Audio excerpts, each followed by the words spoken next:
ಸುರ್ಜೇವಾಲಾ ಅವರು 3 ದಿವಸ ಕಾಲ ಎಲ್ಲ ಶಾಸಕರನ್ನು ಪಕ್ಷದ ಮುಖಂಡಗಳನ್ನೆಲ್ಲ ಭೇಟಿ ಆಗ್ತಾರೆ. ಕೆಲವರಲ್ಲಿ ಏನಾದರೂ ಅವರಲ್ಲಿರುವಂಥ ಅಭಿಪ್ರಾಯಗಳನ್ನು ಸಂಗ್ರಹಣೆ ಮಾಡಿ ನಂತರ ಮುಂದಿನ ಕ್ರಮ ಏನು ತಗೊಳ್ಬೇಕು ಅವ್ರು ಮಾಡ್ತಾರೆ. ಪಕ್ಷದಲ್ಲಿ ಯಾವಾಗಲೂ ಕೂಡ ಅನೇಕ ವಿಷಯಗಳು ಇರ್ತದೆ. ಯಾಕಂದರೆ ಒಂದು ರಾಜಕೀಯ ಪಕ್ಷ ಅಂತ ಹೇಳಿದಾಗ ಇದು ದೊಡ್ಡ ಪಕ್ಷ, ಮುಖಂಡರುಗಳು ಭಾಳ ಹೆಚ್ಚಿನ ಸಂಖ್ಯೆಯಲ್ಲಿ ಇರುವಂಥದ್ದು. ಅದರಿಂದ ಕೆಲವು ಅಭಿಪ್ರಾಯಗಳು ಬೇರೆ ಬೇರೆ ಥರ ಇರಬಹುದು. ಅದರಿಂದ ಆವಾಗವಾಗ ಈ ಥರ ಸಮಾಲೋಚನೆಗಳಾಗ್ತಾ ಇದ್ದರೆ ಅದಕ್ಕೆ ಯಾವುದೇ ಸಮಸ್ಯೆ ಇದೆ ಅದನ್ನು ಇತ್ಯರ್ಥ ಮಾಡುವಂಥದ್ದು ಆಗ್ತದೆ. ಅದರಿಂದ ಇವತ್ತು ಸುರ್ಜೇವಾಲಾ ಅವರು ಬಂದಿರ್ತಾರೆ. ಬಂದು ನಾನು ಅವ್ರನ್ನ ಭೇಟಿ ಆಗ್ತೀನಿ ನಾಳಿದ್ರಲ್ಲಿ. ಏನೇ ಇದ್ದರೂ ಕೂಡ ನಮ್ಮ ಆಂತರಿಕ ವಿಷಯನ ನಮ್ಮಲ್ಲೇ ನಾವು ಅದನ್ನು ಬಗೆಹರಿಸ್ಕೊಳ್ತೀವಿ. ಈಗ ಬಿ ಆರ್ ಪಾಟೀಲ್ ಅವರು ಏನೆಲ್ಲ ಹೇಳಿಕೆಗಳನ್ನು ನೀಡಿದರು ಅದ್ರ ಬಗ್ಗೆ ಅವ್ರದ್ದು ತಗೋತಾರೆ. ಈಗ ಬಿ ಆರ್ ಪಾಟೀಲ್ ಅವರು ಹೇಳಿಕೆಯನ್ನು ಅವ್ರು ಕೊಟ್ಟಿದ್ದಾರೆ.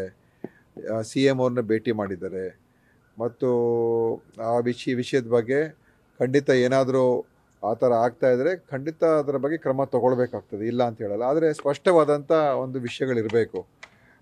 ಅದೇನು ಹೇಳಿದ್ರು ನನಗಂತೂ ಗೊತ್ತಿಲ್ಲ. ಏನು ಮಾಹಿತಿ ಇತ್ತು ಅವ್ರ ಹತ್ರ, ಯಾವ ಮಾಹಿತಿ ಇತ್ತು. ಯಾಕಂದರೆ ಅವ್ರು ಹೇಳುವಂಥ ಮನೆ ಹಂಚಿಕೆ ಆಗುವಂಥದ್ದು ಗ್ರಾಮ ಪಂಚಾಯತಿ ಮಟ್ಟದಲ್ಲಿ. ಆ ಒಂದು ಮಟ್ಟದಲ್ಲಿ ಏನಾದರೂ ಭ್ರಷ್ಟಾಚಾರ ಆಗ್ತಾಯಿದೆ ಇಲ್ವಾ ಅಂತ ಅವರು ಆ ಥರ ವಿಷಯ ಇದ್ದರೆ ಅದನ್ನು ಪೂರ್ತಿ ಮಾಹಿತಿಯೊಂದಿಗೆ ಹೇಳಬೇಕಾಗ್ತದೆ. ಅದರಿಂದ ಅದು ಮಾಹಿತಿ ಕೊಟ್ಟಿದ್ದರೆ ಖಂಡಿತ ನಾವು ಅದರ ಬಗ್ಗೆ ಗಮನ ಕೊಡ್ತೀವಿ. ಯಾಕಂದರೆ ಭ್ರಷ್ಟಾಚಾರ ಇಲ್ಲ ಅಂತ ಯಾರೂ ಹೇಳೋಕ್ಕಾಗಲ್ಲ. ಇಡೀ ದೇಶದಲ್ಲೇ ಭ್ರಷ್ಟಾಚಾರ ಇದೆ ಅಲ್ವಾ. ಭ್ರಷ್ಟಾಚಾರ ಇಲ್ಲ ಅಂತ ಹೇಳೋಕ್ಕಾಗಲ್ಲ. ಭ್ರಷ್ಟಾಚಾರವನ್ನು ತೆಗೆದಾಕಂಥ ಒಂದು ಪ್ರಯತ್ನವನ್ನು ನಾವು ಮಾಡಬೇಕಾಗಿದೆ. ಎಲ್ಲೆಲ್ಲಿ ಸಾಧ್ಯ ಆಗುತ್ತೆ ಅಲ್ಲೆಲ್ಲ ಕೂಡ ಅದನ್ನು ಕಮ್ಮಿ ಮಾಡುವಂಥದ್ದು, ನಿರ್ಮೂಲನೆ ಮಾಡುವಂಥದ್ದು ಮಾಡಬೇಕಾಗ್ತದೆ. ಅದಕ್ಕೆ ಎಲ್ಲೇ ನಮಗೆ ಮಾಹಿತಿ ಸಿಕ್ಕಿದಾಗ ಅದು ಕ್ರಮ ತೊಗೊಳ್ಬೇಕಾಗ್ತದೆ. ಇಂಥ ಕಡೆ ಆಗ್ತದೆ ಅಂತ ಗೊತ್ತಾದಾಗ ಅದ್ರ ಬಗ್ಗೆ ಕ್ರಮ ತೊಗೊಳ್ಬೇಕಾಗ್ತದೆ. ಸರ್, ಸೆಪ್ಟೆಂಬರ್ ಕ್ರಾಂತಿ ಅಂತ ಹೇಳಿದ್ದಾರೆ. ನೋಡಿಯಪ್ಪ, ಅದೆಲ್ಲ ನನಗೆ ಗೊತ್ತಿಲ್ಲ. ಅವ್ರು ಏನು ಹೇಳಿದಾರೋ, ಯಾವ ಅರ್ಥದ ಹೇಳಿದಾರೋ ನೀವು ಅವ್ರಿಗೆ ಕೇಳಬೇಕು. ಯಾಕೆ ಅಂತ ಹೇಳಿದ್ರೆ ನನಗಂತೂ ಅದರ ಏನು ಕೂಡ ಅರ್ಥನೇ ಆಗ್ತಾಯಿಲ್ಲ. ಏನು ಕ್ರಾಂತಿ, ಯಾವ ವಿಷಯ, ಏನಕ್ಕೆ ಸಂಬಂಧ ಇದೆ ನನಗೆ ಅದರಲ್ಲಿ ಒಂದು ನನಗೇನು ಅರ್ಥ ಆಗ್ತಾ ಇಲ್ಲ. ಇಕ್ಬಾಲ್ ಹುಸೇನ್ ನಿನ್ನೆ ಒಂದು ಸ್ಟೇಟ್ಮೆಂಟ್ ಕೊಟ್ಟಿದ್ದಾರೆ. ಸೆಪ್ಟೆಂಬರ್ ಕ್ರಾಂತಿ ಅಂತ ಹೇಳಿದ್ರೆ 3 ತಿಂಗಳಲ್ಲಿ ಡಿ ಕೆ ಶಿವಕುಮಾರ್ ಮುಖ್ಯಮಂತ್ರಿ ಆಗ್ತಾರೆ. ಒಬ್ಬರು ನೋಡಿ, ಅದಕ್ಕೋಸ್ಕರ ಆ ಕ್ರಾಂತಿ ಆ ಪದ ಅದು ಕೂಡ ಸರಿಯಲ್ಲ. ಮತ್ತು ಈ ಥರ ಎಲ್ಲ ಹೇಳಿಕೆಗಳು ಅನಾವಶ್ಯಕ ಗೊಂದಲ ಸೃಷ್ಟಿ ಮಾಡುವಂಥದ್ದು. ಅವ್ರು ಯಾವ ಉದ್ದೇಶ ಇದೆ ಸ್ಪಷ್ಟವಾಗಿ ನೋಡಿ, ಏನಾದರೂ ವಿಷಯಗಳಿದೆ ಸ್ಪಷ್ಟವಾಗಿ ಹೇಳಬೇಕು. ಅನಾವಶ್ಯಕವಾಗಿ ಈ ಥರ ಹೇಳಿಕೆಗಳು ಕೊಡೋದ್ರಿಂದ ಅದು ನಮ್ಮ ಸರ್ಕಾರಕ್ಕೂ ಒಳ್ಳೆಯದಲ್ಲ, ನಮ್ಮ ಪಕ್ಷಕ್ಕೂ ಒಳ್ಳೆಯದಲ್ಲ. ನಿಮ್ಮೊಳಗೆ ಎರಡು ಬಣದ ರೀತಿ ಕೆಲವರು ಮಾತಾಡ್ತಕ್ಕಂಥ ಅವ್ರಿಗೆ ಹೆಚ್ಚು ಮಾತಾಡುವಂಥ ಅವ್ರಿಗೆ ಒಂದು ಅಭ್ಯಾಸ ಇರ್ತದೆ. ಅದಕ್ಕೋಸ್ಕರ ಆ ಥರ ಹೇಳಿಕೆಗಳನ್ನು ನಿಮ್ಮ ಟಿ ವಿ ಕ್ಯಾಮ್ರಾಗಳ ಮುಂದೆ ಮೈಕ್ ಇಟ್ಟಾಗ ಏನೋ ಹೇಳ್ಬಿಡ್ತಾರೆ ಅಷ್ಟೇ. ಆದರೆ ಯಾವ ಕ್ರಾಂತಿನೂ ಆಗೋದಿಲ್ಲ, ಯಾವ ಏನು ಇದು ಆಗೋದಿಲ್ಲ. ಸರ್ಕಾರ ಭದ್ರವಾಗಿದೆ, ಸುಭದ್ರವಾಗಿದೆ. ಸರ್ಕಾರ ಮುನ್ನಡೆಸ್ಕೊಂಡು ಹೋಗ್ತದೆ. ಸುಮ್ಮನೆ ನಾನು ಕೆಲವು BJP ಲೀಡರ್ಸ್ ಎಲ್ಲ ಸ್ಟೇಟ್ಮೆಂಟ್ಗಳನ್ನ ನಾನು ನೋಡಿದ್ದೇನೆ. 3 ತಿಂಗಳ ಸರ್ಕಾರ ಪತನ ಆಗ್ತದೆ, ನಮ್ಮ ಸರ್ಕಾರ ಬರುತ್ತೆ ಅಂತ. ನೋಡಿ, ಯಾವ ಒಂದು ತಿರುಕನ ಕನಸು ಅವರು ಕಾಣ್ತಾ ಇದ್ದಾರೆ ಅಂತ ಹೇಳಿದ್ರೆ, ಜನ ಅವ್ರನ್ನ ಮನೆಗೆ ಕಳಿಸಿ ಒಂದು ಅತ್ಯಂತ ಕೆಟ್ಟ ಸರ್ಕಾರ ಕೊಟ್ಟ ನಂತರ ಸೋಲಿಸಿ ಮನೆಗೆ ಕಳಿಸಿದ್ದಾರೆ. ಆದರೂ ಕೂಡ ಈಗ ಹೇಗಾದರೂ ಮಾಡಿ ಅಧಿಕಾರಕ್ಕೆ ಬರಬೇಕು ಅಂತ ಅವರು ಆಲೋಚನೆ ಮಾಡ್ತಾ ಇದ್ದಾರಲ್ಲ, ಇದು ಹಾಸ್ಯಾಸ್ಪದ. ಸರ್, ಈಗ ತಿರುಕನ ಕನಸಿಗೆ ಪುಷ್ಟಿ ಕೊಡ್ತಾ ಇರೋರು ನಿಮ್ಮ ಪಕ್ಷದವರೇ. ನೋಡಿ, ಯಾರೋ ಏನು ಹೇಳಿಕೆ, ಈಗ ಅವ್ರ ಪಕ್ಷದಲ್ಲಿ ಏನು ಸರಿ ಇದೆ? ನೋಡಿ, ನಮ್ಮಲ್ಲಿ ಒಂದು ಸೊಳ್ಳೆ, ಅವರಲ್ಲಿ ಒಂದು ಹೆಗಣ ಇದೆ ಅವ್ರ ತಟ್ಟೆಯಲ್ಲಿ, ಆಯಿತಾ? ಅದಕ್ಕೋಸ್ಕರ ಅವ್ರ ಪಕ್ಷದಲ್ಲಿ ಮೊದಲು ಸರಿ ಮಾಡ್ಕೊಳ್ಳಿ. ಕಾರಜೋಳ ಅವ್ರ ಸ್ಟೇಟ್ಮೆಂಟ್ ನೋಡಿದೆ. 6 ವರ್ಷಕ್ಕೆ ಅವರು ಭಾಳ ಜೋರಾಗಿ ಮಾತಾಡ್ತಾ ಇದ್ದಾರೆ. ಅವ್ರು ಮುಂದುವರಿತಾರೋ ಇಲ್ವೋ ಅವ್ರು ನೋಡ್ಕೊಳ್ಳಿ ಮೊದಲು, ಆಯಿತಾ? ಅದಕ್ಕೋಸ್ಕರ ಅನಾವಶ್ಯಕವಾಗಿ ಅವ್ರಿಗೆ ಇದರಿಂದ ಏನೋ ಸಂಭ್ರಮ ಆಚರಣೆ ಮಾಡುವಂಥದ್ದು ಏನೂ ಇಲ್ಲ. ಇದರಲ್ಲಿ ನಾವೆಲ್ಲ ಸರಿಯಾಗಿದ್ದೀವಿ, ಗಟ್ಟಿಯಾಗಿದ್ದೀವಿ, ಏನೂ ಆಗೋದಿಲ್ಲ. ಓಕೆ, ಆಯ್ತು, ಇದ್ಬಿಡಿ ಬೇರೆ ಅದು ನೋಡಿ KDP ಚರ್ಚೆ ಮಾಡ್ತೀವಿ. ಬಟ್ ಏನಂತ ಹೇಳಿದ್ರೆ ಕಾನೂನು ಬಾಹಿರವಾಗಿ ಯಾವುದೂ ಕೂಡ ನಡೆಯೋದಕ್ಕೆ ಆಗೋದಿಲ್ಲ.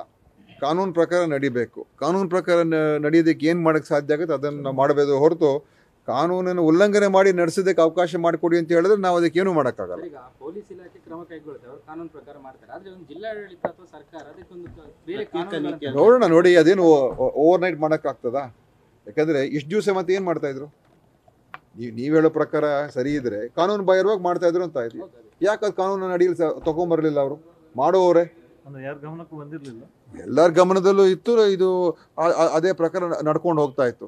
ಈಗ ಯಾವಾಗ ನಾವು ಅದಕ್ಕೆ ಒಂದು ಕಾನೂನಿನ ಪ್ರಕಾರ ನಡ್ಕೋಬೇಕು ಅಂತ ಹೇಳಿದಾಗ ಈಗ ಕಾನೂನು ಪ್ರಕಾರ ತೊಗೊಂಬನ್ನಿ ಅಂತ ಅವರು ಹೇಳ್ತಾ ಇದ್ದಾರೆ. ಮೊದಲು ಯಾಕೆ ಹೇಳಿಲ್ಲ? ಕರಾವಳಿಗೆ ಪ್ರತ್ಯೇಕ ನೀತಿ ಅಂತ ನೋಡಿ, ಅವೆಲ್ಲ ನಾನು ಈಗಲೇ ಹೇಳೋಕ್ಕಾಗಲ್ಲ. ಇವತ್ತು KDP ಚರ್ಚೆ ಮಾಡೋಣ. ಚರ್ಚೆಗೆ ಬಂದರೆ, ಇಲ್ಲದೆ ಹೋದರೆ ನಾನು ಕೂಡ ಖಂಡಿತವಾಗಿಯೂ ಹಿರಿಯ ಅಧಿಕಾರಿಗಳ ಜೊತೆ ಕರೆದು ಮಾತಾಡ್ತೀನಿ. ಹೇಗೆ ಒಂದು ಕಡೆ ಕೇಂದ್ರದ ಕಾನೂನುಗಳಿದೆ, CRZ ಕಾನೂನುಗಳಿದೆ, ಅದೆಲ್ಲವನ್ನು ನೋಡಬೇಕಾಗ್ತದೆ, ಮೈನಿಂಗ್ ಲಾಸ್ ಇದೆ, ಎಲ್ಲ ನೋಡಿಕೊಂಡು ಹೇಗೆ ಅದನ್ನು ಕಾನೂನು ಅಡಿಯಲ್ಲಿ ತರಕ್ಕೆ ಸಾಧ್ಯ ಆಗುತ್ತೆ, ಕಾನೂನು ಅಡಿಯಲ್ಲಿ ತರ್ತಕ್ಕಂಥದ್ದಕ್ಕೆ ನನ್ನ ಪ್ರಯತ್ನ ಇರ್ತದೆ. ಬಟ್ ಕಾನೂನು ಬಾಹಿರವಾಗಿ ಮಾಡೋದಕ್ಕೆ ನೀವು ಅವಕಾಶ ಮಾಡ್ಕೊಡಿ ಅಂತ ಹೇಳಿದ್ರೆ ಅದಕ್ಕೆ ನಾವು ಮಾಡ್ಕೊಡೋಕ್ಕಾಗಲ್ಲ. ವಸತಿ ಯೋಜನೆ ನಿಂತು ಇದೆ ಸರ್, ಹಲವು ಕಡೆ ಸರ್ಕಾರ ನಿರ್ಮಾಣ ಆಗುವಂಥ ಮನೆಗಳೆಲ್ಲ ನಿಂತು. ನೋಡಿ, ಅದನ್ನು ನಾನು ಒಪ್ಕೊಳ್ಳೋಕೆ ಹೋಗೋದಿಲ್ಲ. ಯಾಕಂತ ಹೇಳಿದ್ರೆ ಎಲ್ಲ ಕಡೆ, ಇಡೀ ದೇಶದಲ್ಲಿ ಎಲ್ಲ ಕಡೆ ಮರಳು ಏನು ಸಮುದ್ರ ಪಕ್ಕದಲ್ಲೇನು ಯಾರ್ದು ಜಾಗಗಳೇನಿಲ್ಲ. ಇಡೀ ದೇಶದಲ್ಲಿ ಕನ್ಸ್ಟ್ರಕ್ಷನ್ ನಡೀತಾ ಇಲ್ವಾ? ಬೆಂಗಳೂರಲ್ಲೇನು ಯಾವ ನದಿಯಿಂದ ನಾವು ಅಲ್ಲಿ ನಾವು ತೊಗೊಂಬರ್ತೀವಿ, ಮರಳು ತೊಗೊಂಬರ್ತೀವಿ? ಯಾವ ಇಟ್ಟಿಗೆ ನಾವು ಅಲ್ಲಿ ಉಪಯೋಗಿಸ್ತೀವಿ? ಇಡೀ ದೇಶದಲ್ಲಿ ಯಾವ ಇಟ್ಟಿಗೆ ಉಪಯೋಗಿಸ್ತಾರೆ?